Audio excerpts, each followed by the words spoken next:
All right. So just to say for today, we are going to cover PMTCT, specifically focusing on the case Leah. So Leah is a 34-year-old female who presents to you at your clinic. This is her first visit. On examination, she is estimated to be 10 weeks pregnant. She expresses some interest for counseling and testing, but mentions that she requires more information, right? So that is the little we have. So the first question to you is, what steps do you believe should be taken? So I want to give you some options to choose from. So looking at Leah's case, she's pregnant. She's coming in for the first time. She's 10 weeks pregnant, and she says she wants counseling and testing. May you select, you can select more than one answer. So depending on what you think should be done at this point in time for Leah. Yes, yes, yes, yes, yes. Come, guys. You need to commit. All right, we need to commit. It's very important. Okay, 5 more seconds, then I will stop the voting. All right, so I'm going to stop it right there and share the results with you. So about 87% of those, of all of us said we must do pre-test counseling, we must provide the test, we must do post-test counseling. Others said, no, I will refer. And then someone said, maybe like 13% we should provide the counseling during the next appointment. Okay, so this is quite important. So remember, she's pregnant. So HIV testing is very important because it is the main entry. It provides, the primary entry into the PMTCT program. And in terms of pregnancy and HIV, we do not want to delay our interventions in terms of whether she needs to be started on ARVs. Even the same testing is an intervention which we do not want to delay. So obviously, we are not going to provide the counseling during the next appointment, unless if we are saying we will still do pre-test counseling and post-test counseling and testing today, but we will provide ongoing counseling. Okay, that makes sense.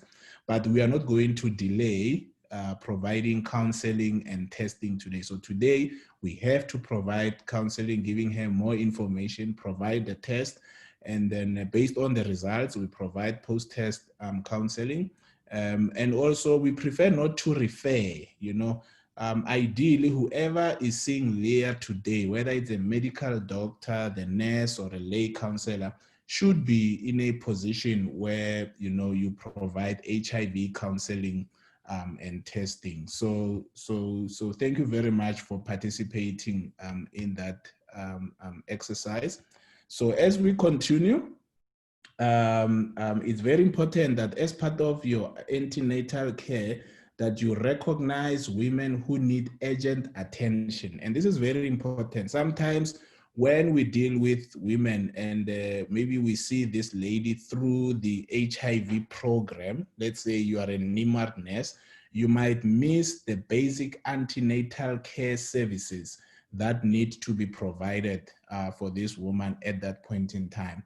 Sometimes women would present from the basic antenatal care side, and then we miss the HIV part. So the integration of these two services is very crucial and important. So we need to identify women who need secondary level of care. So as we assess Leah today, the question is, does she have protein in urine? What is her BP? If she has other previous pregnancies, what were the outcomes? And has she ever had a cesarean section? How many times? So we're trying to identify whether Leah is a low risk or a high risk pregnant mom. And then obviously, if she does not require urgent referral, we then provide routine antenatal care. of which HIV counseling and testing are part of. So in the scenario which I have shared, yes, the polling was asking about counseling and testing, but make sure that she gets weighed. We know her BMI, you know, her MOAC, we know her BPs, you know, an HB test is done, your RPR tests are done, you know, and so on. So that's quite important to treat women comprehensively. So now she has given consent for testing. What do you think now should happen? So quite a number of things need to happen. Maybe let me use a better pointer. So the first thing is that HIV testing is mandatory, and we have to provide it to all women who present with pregnancy symptoms, and especially when they are pregnant, we should then offer the test. We must offer it during the first booking visit, and in today's world, we no longer say, no, we see pregnant women on Thursday, such that Leah now has presented on a Monday, and we tell her, no, we can't see you today, we'll see you on Thursday. So that is no longer required. And we make sure that if we see a pregnant mom today, she is then managed, you know, with whatever package of services today. If her test comes back negative, it's very important that we counsel her that, yes, you are negative today. However, we need to ensure that you remain negative. We want to involve the partner. You want to provide, you know, condoms and other prevention interventions. But importantly, we want to provide the test at every subsequent visit, which is quite important. We also want to offer the partner testing and also ask about the other children at home as much as possible. She needs to be empowered in terms of information. If she refuses to test, we need to try and give her more information, even involve another health worker in terms of supporting the counseling. And if we fail during the subsequent visit, we need to try again until we at least become successful. If she is HIV positive, we therefore need to ensure that, you know, we link her to treatment, but we also assess who else does she live with at home who needs to be considered for treatment or even for testing. And you will then follow the algorithm for testing as outlined in the guidelines. Now, as we continue now, her screening HIV rapid test and the confirmatory test are positive. What do you believe, or what do you think should be done for Leah at this point in time? So we did a rapid test for her, it came back positive. You did a follow-up test, which also came back positive. So what do you think are some of the things that we need to do for Leah? So I want to, at this point in time, just to test your knowledge before we continue, to figure out whether you know some of the regimens that are approved in pregnancy. So if Leah qualifies for ARVs at this point in time, what would be a suitable regimen for Leah? Remember, she's newly pregnant, she's 10 weeks pregnant. It's the first time. What do you guys think? I know there's going to be a competition between two regimens, so it's going to be a very interesting result to look at. You know, in a real class, I'll be opening up the mics and really getting your views. Unfortunately, we have an hour. If we do that, we might never get to finish. So yeah, but I see only half of you have voted. I presume if you have not voted, it means you are not sure, ne? So I'll give you 5 more seconds to see if people can commit to a regimen. Right, so I'm going to stop now and then share your voting results.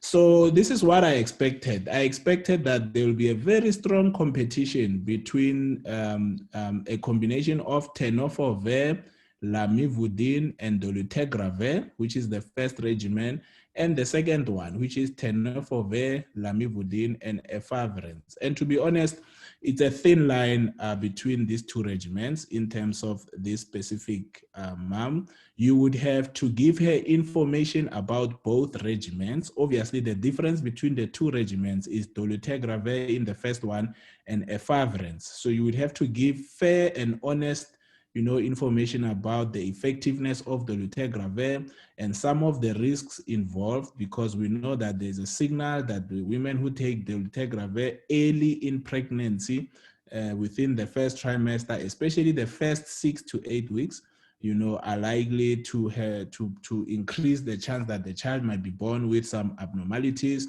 Efavirenz is a fairly safe drug in pregnancy. However, it is not as potent and as strong in terms of the speed at which it can suppress the virus. And after you have given that information, she has then we need to encourage the woman to be involved in that final decision, especially looking at her future family planning needs and whether she's going to want to have another child in the next 2 years and whether she's willing to be on reliable family planning or not.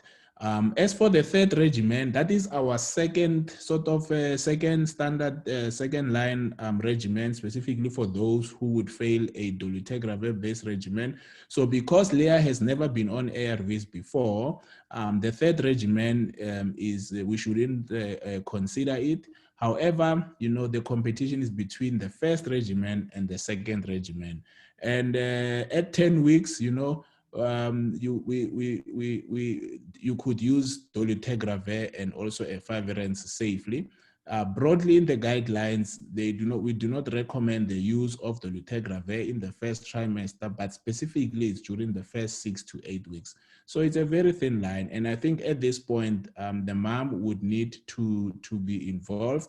But also as a health worker, if you are not confident, it's always best to avoid the use of dolutegravir in the first trimester. I guess at the end of this session, it's a topic we are going to discuss and look at your views and how best would you approach this specific case. But at the heart of it is the involvement of the mother in the decision and ensuring that they are part of that decision. So she is pregnant, so we need to ensure that as part of our baseline assessment, we provide basic antenatal care services. We need to screen and assess her whether she qualifies for some of the prophylaxis therapies called tremoxazole prophylaxis, isoniazid prophylaxis, and fluconazole prophylaxis, depending on some of the tests, CD4 counts, and so on. So we have to do a CD4 count and stage her. She has to be screened for TB. We have to treat her for any other problems, infections she might have. Also, don't forget the psychosocial aspects of being pregnant and then finding out that you are HIV positive. Now you need to start ARVs for life. And now there's a chance that even the unborn child might be born with HIV and AIDS, right? So we have to educate about side effects, make sure that we take proper history, we examine her, do whatever tests, make sure that the problem list is very clear. And if she's low risk, we continue with routine care. If we identify any high risk issues, she would then be referred and then consider whatever drugs we might need to give her.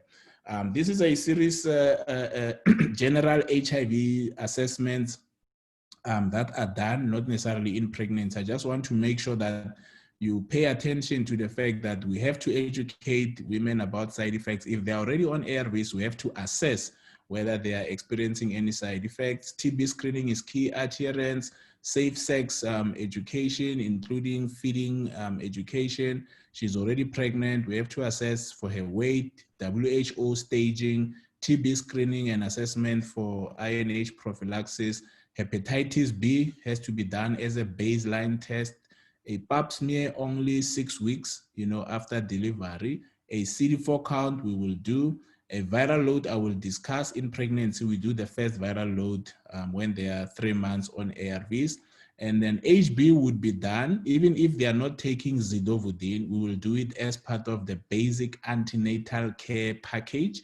We will do a creatinine level, which I will explain shortly.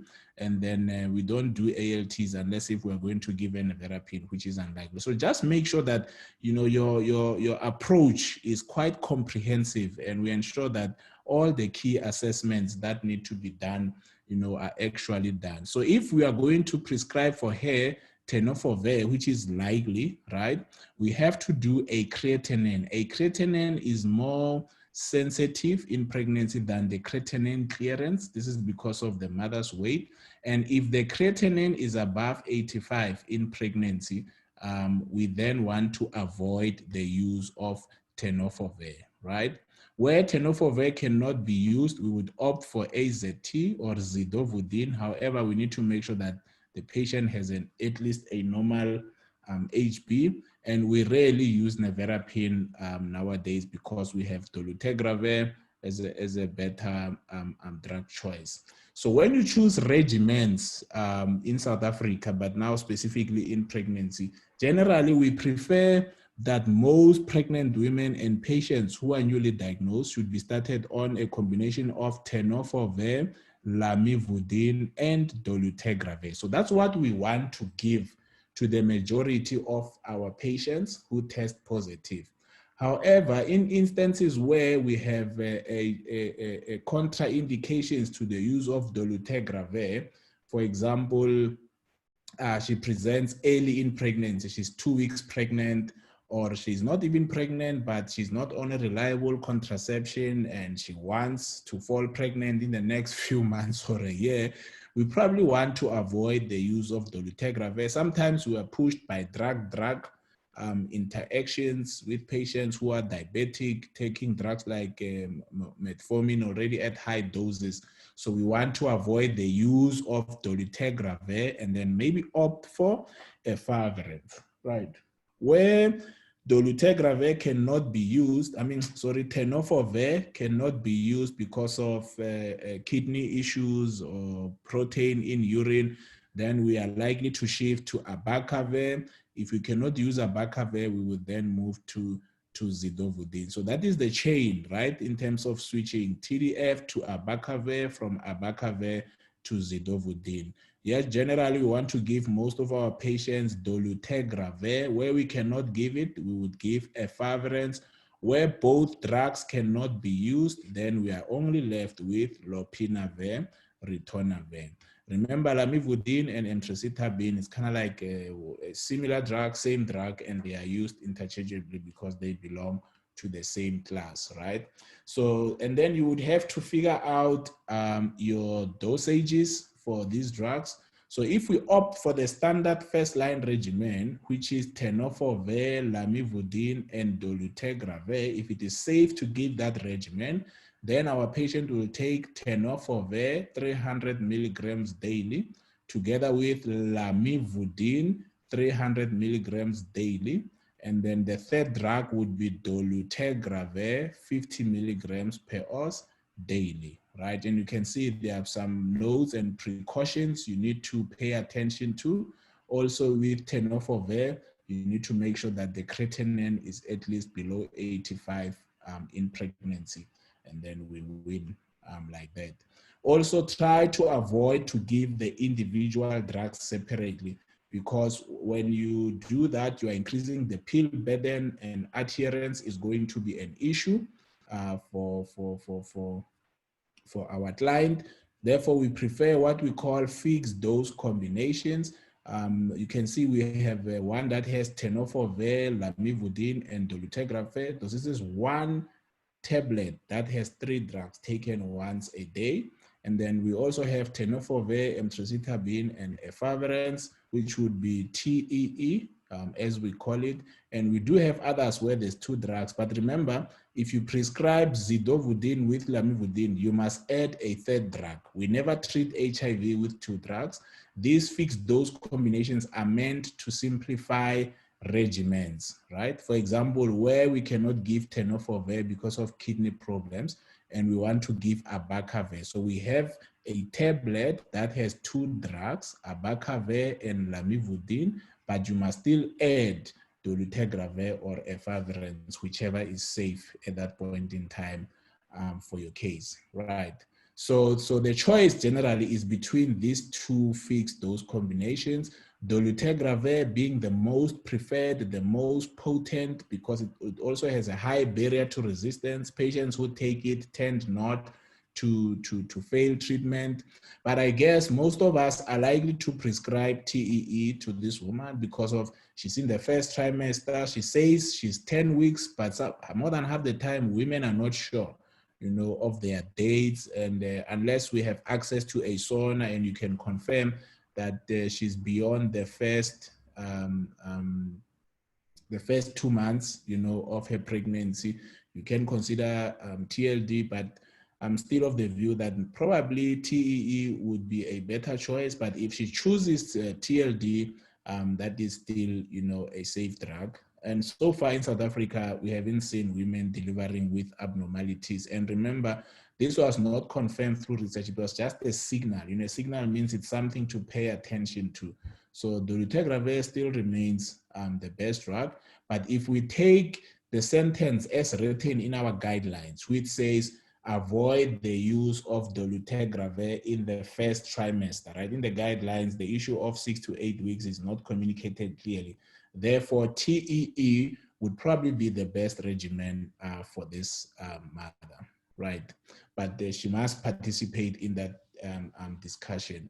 So Leah goes home and then she comes back. She's now 3 months on ARVs.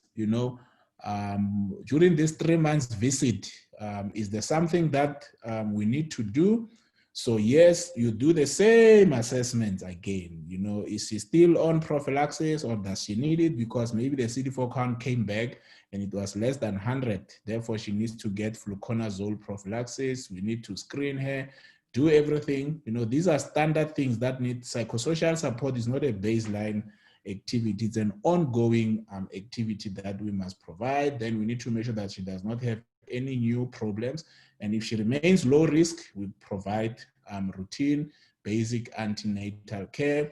We are now at 3 months. She's now pregnant, but at 3 months. So all these things are probably applicable, except that now, in pregnancy, when a woman is newly diagnosed HIV positive during pregnancy, right? So during the current pregnancy, that's when she found out for the first time that she's positive, and we initiated her on ART for the first time during pregnancy. What we need to do is to do a viral load at 3 months. When she's 3 months on ARVs, we have to do a viral load. We are not going to wait for 6 months like in non-pregnant populations. Now in pregnancy, the first viral load is done at 3 months. Then the next one will be done in labor, or what we call delivery, right? So just remember that at 3 months, all pregnant women, we need to do a viral load and really decide at that point in time if there's any action that we need to do, right? So in the guidelines, it's written very nicely. All newly diagnosed or newly initiated on ART for the first time during the current pregnancy, right? We do the first viral load when they are 3 months on ART. So remember, Leah was started 3 months ago. Today it's 3 months on ARV. So we must do a viral load, including the other assessments as needed. If this 3 months viral load comes back to be suppressed less than 50, we will repeat it again during delivery or at delivery, right?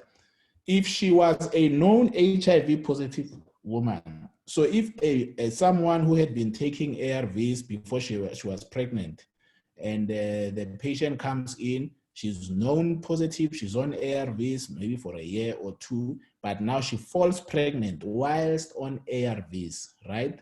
During the pregnancy diagnosis, the day when you diagnose that now, mommy, you are pregnant, we have to do a viral load. We are not going to wait for 3 months, right?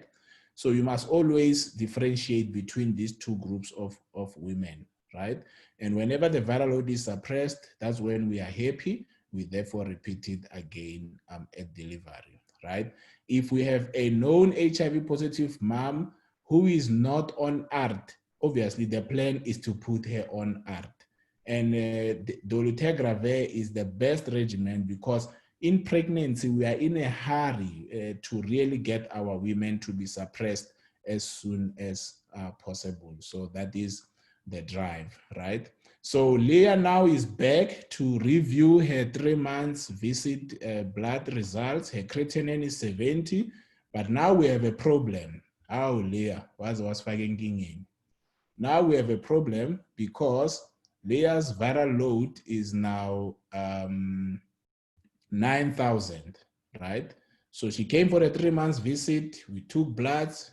Now she's back probably within a week for the results. Her viral load is 9,000. What do you want to do about Leah today? You have some options there.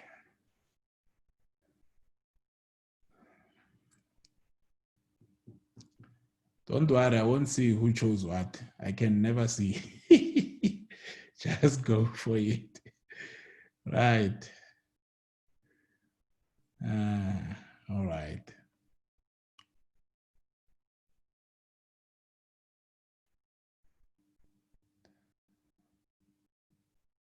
Yeah. All right. So interesting insights. I just want to give you a few more seconds to see if we are agreeing or not agreeing. All right. So I'm about to stop the voting in 5, 4, 3, 2, 1. Right. So let's look at how you then opted. So the first option, so Leah presents with a high viral load. What is your plan? It's a multiple choice, so you can choose more than one. So switch Leah to second line ART. So that's quite a common option, even when we teach. When people see a very high viral load, we generally become so scared that we believe that, no, we must switch her, right? There's a second option to provide adherence counseling. You can never go wrong with that. You know, even if you find yourself in an exam, if you say, I'm going to provide enhanced adherence counseling, you got it right. Keep Leah on the same regimen and then repeat the viral load. I'm not sure if it's cutting, but it's supposed to be in 4 weeks' time. So that's also very important, especially if you have chosen option 2 and 3. They kind of like go together. You say, Leah, you have a problem, this is what is happening, you provide counseling, you look at assessing why is that the case, and then you say, I'm gonna support you, I'll send you daily SMSs to remind you to take your tablets, but in a month's time, you need to come back, we need to repeat your viral load. Stopping all drugs and referring the patient, unfortunately, it's not an ideal option. Firstly, we don't want to stop ARVs and leave Leah without any ARVs in pregnancy. The viral load will go very high. Referring is not a bad option. However, we always want to have both nurses and doctors and clinical associates who are very competent and who are able to manage basic drug switches, you know, from first line to second line as needed. Right. So let's then look at, in terms of our guidelines, what is the recommendation, right? So it's a very busy slide, and I'm sorry about that because it's the way it is from the guidelines. So if you have a viral load that is not suppressed, that means it's a viral load above 50 copies, right? Like it is there. The first thing you do is adherence, is to do what we call A, B, C, D, E. So adherence, you are checking whether she's taking her drugs, is she forgetting, substance abuse, what kind of support does she have at home, you know, does she understand how to take her medications, is she having any infections, maybe she's taking but she's not taking the doses correctly because the initial communication was not clear or she's confused. Maybe she does take the drugs, but she's taking other additional drugs for other conditions that interact with the ARV drugs and making the ARVs not to work. And lastly, it's possible that the virus that she has is a very bad resistant virus, you know, that she could have got, you know, from someone else, right? So if you look at it here, we have one viral load. We have got the first viral load, which is 9,000 in our instance, which is above 8,000, right? So what do we need to do? we need to provide adherence counseling and then repeat the viral load in 4 to 6 weeks. So for our instance, it will be in 4 weeks time, because we need a month at least. So we are unable to switch her to second line, because for us to consider treatment failure, we need at least 2 viral loads more than 1,000. For now, we have only 1 viral load that is more than 1,000, right? So if you read carefully there, it says we need to do adherence, and we need to ask her to come back in 4 to 6 weeks time for the test, and then we might need to do hepatitis B and an HB test at that point in time. So this is exactly what happened. So Leah, Leah is complicated. Leah didn't prepare us. So Leah never returned for the second viral load results, which is quite common. So we didn't trace her. She also didn't return. So the last time we saw her was when she had a viral load of 9,000, right? She is seen now with a baby 4 hours after delivering at home, right? So we have a problem. And the last viral load done was 3,000. So the viral load, when we had that viral load of 9,000, we repeated the viral load after a month. She never came back. That specific viral load done antenatally was 3,000, right? So yeah, so Leah is putting us, all of us in trouble, because now there's a baby. Now in Lorna, she has delivered at home. Maybe if she delivered at the facility, we could have even intervened better. But we must not forget that she's on ARVs, but it seems like the ARVs are not working, because her viral load, the last time we saw her, we don't know what it is now. The last time we saw her, it was quite high. So the viral load is the recommended preferred patient monitoring approach, better than the CD4 count. In pregnancy, when we have 2 consecutive viral loads more than taken 1 month apart after adherence, so it means you have the first viral load, which was 9,000. Then we gave her 4 weeks at least to try and resuppress. We repeated it again, it's now 3,000. Now we have 2 viral loads more than 1,000. So now she qualifies in terms of the definition of virological treatment failure. But we would have preferred to see her antenatally before delivery, not when now she has a baby and she's probably mixed feeding or breastfeeding. We don't know exactly. It's only 4 hours. So we need to act and see what is it we need to do, right? So in terms of viral loads, remember, if the viral load is suppressed, we are happy in pregnancy.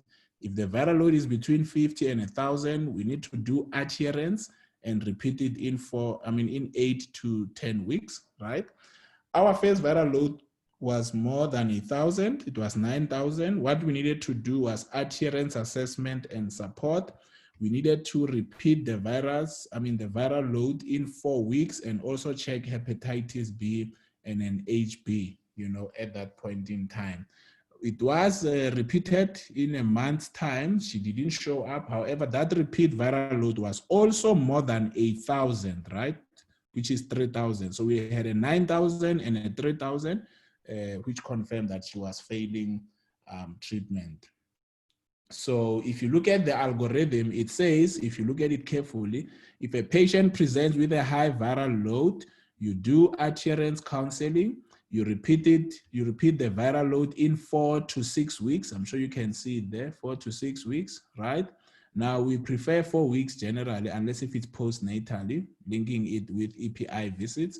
So her second viral load was 3,000. So we now have 2 viral loads above 1,000.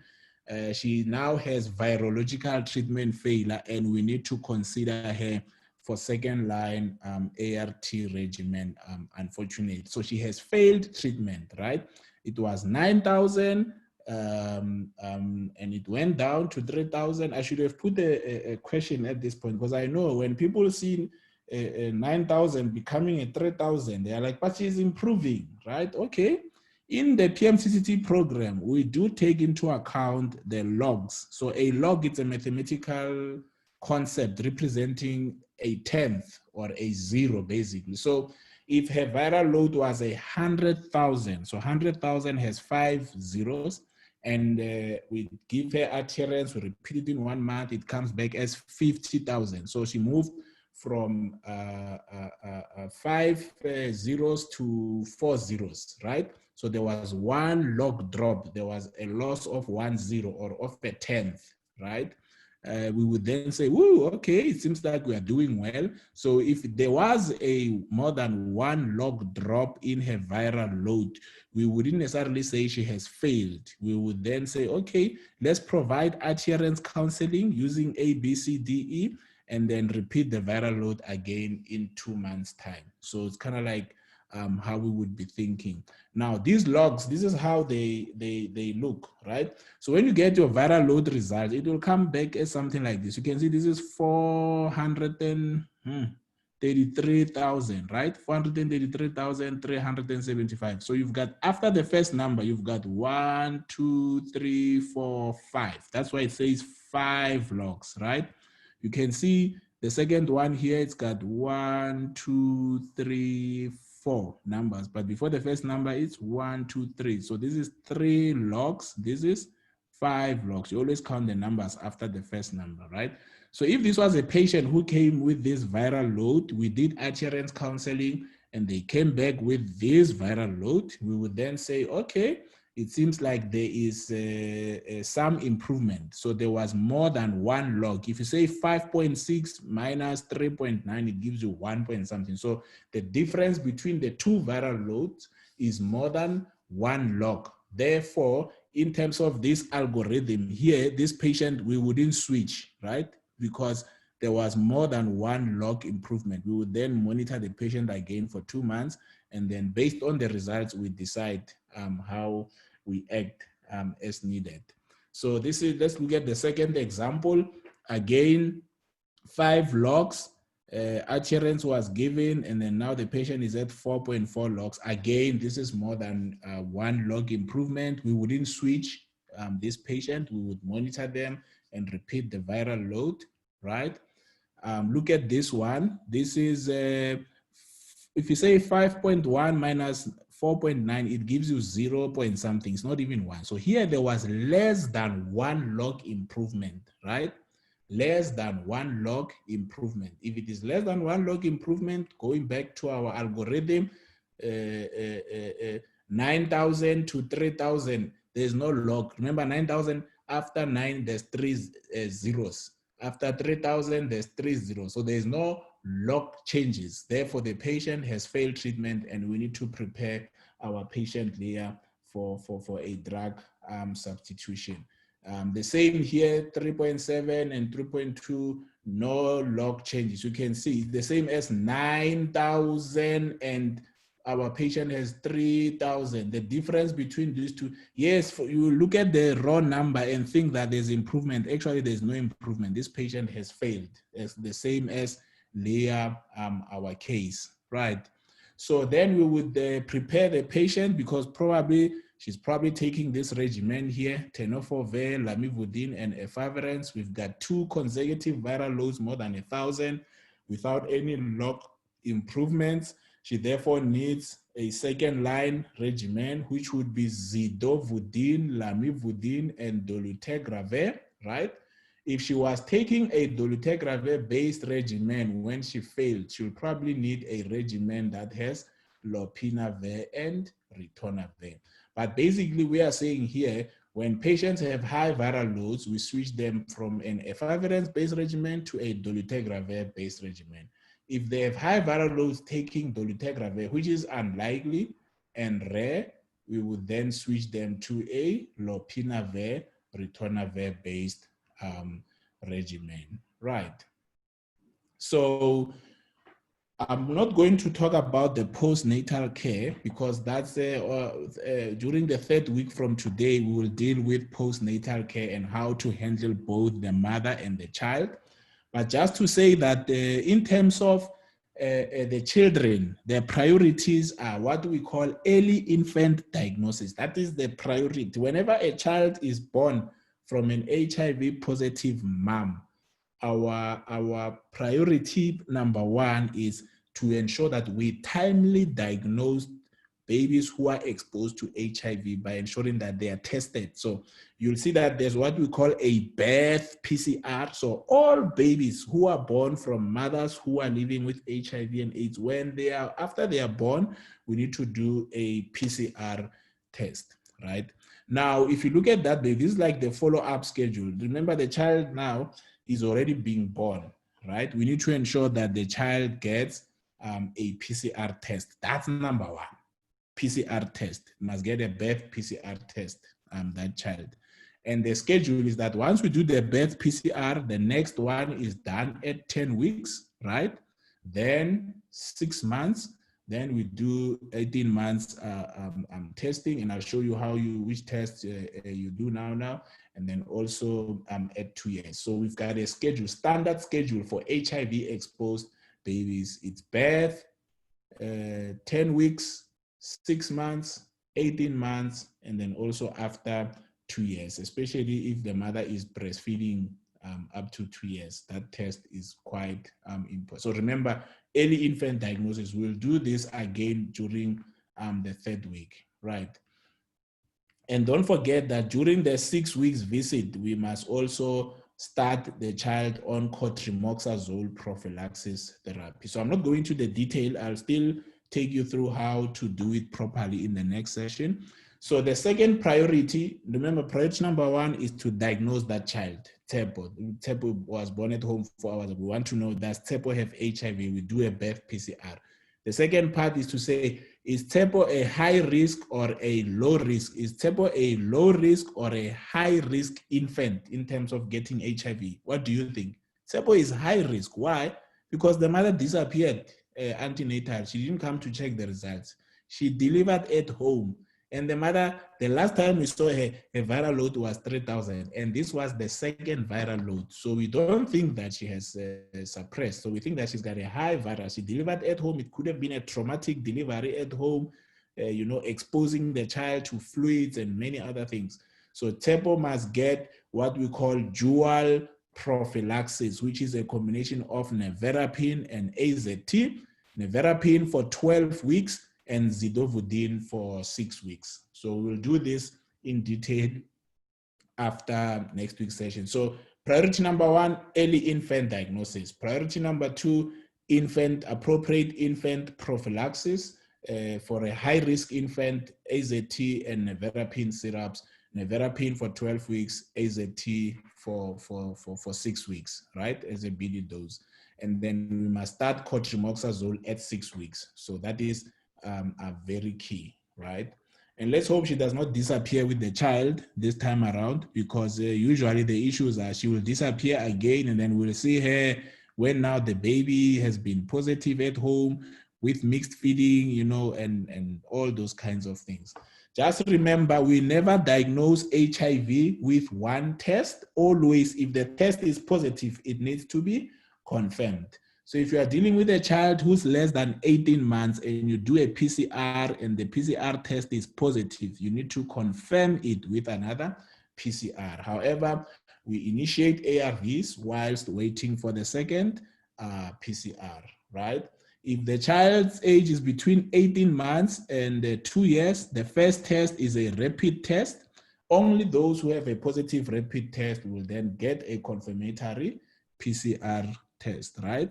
At 2 years, after 2 years, and especially for those where the mother is no longer breastfeeding, we would then do an exit test from the PMTCT program, where we do a rapid test. If it's positive, we confirm it with another antibody test, right? Don't forget to support, the mom, the child. Let's treat the child comprehensively in terms of growth monitoring, immunizations, nutritional support, but importantly, we encourage breastfeeding. We are breastfeeding advocates exclusively for the first 3 months, continued up to 2 years with complementary feeds from 6 months. Irrespective of the mother's HIV status, breastfeeding is our preferred option. Ladies and gentlemen, that was PMTCT, the antenatal care. I know that PMTCT has a lot of many other things that we could discuss about this and that, But at a high level, I try to give you, the broad strokes, important things that you might need to look at, right?